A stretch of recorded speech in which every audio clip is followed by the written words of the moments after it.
Rule 4A1.5 is an exemption that has evolved in practice.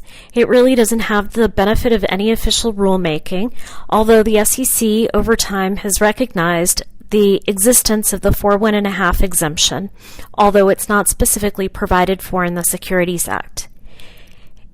If you take it apart, it's really a hybrid. A Section 4A1 exemption is available for transactions by anyone other than an issuer, an underwriter, or a dealer. The Section 4A2 exemption is available for an issuer that's purchasing in a transaction that's not a public offering. If you combine or try and replicate the conditions for the 4A2 exemption, which is available only to issuers for private sales made by existing security holders, you then have a 4A1.5.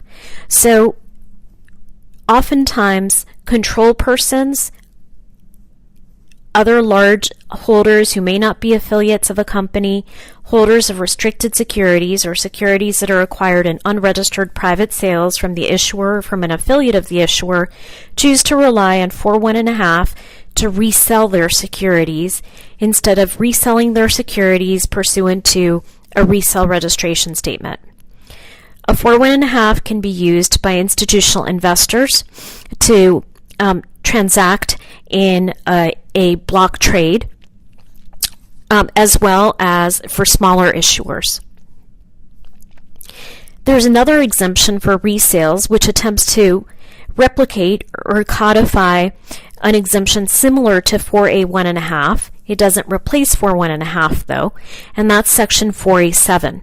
4A7 was adopted relatively recently pursuant to the FAST Act, and it was really meant to address resales by employees, consultants, angel investors who hold securities of privately held companies and wanted to find an easy way to resell those securities, whether pursuant to a private secondary market liquidity transaction or otherwise.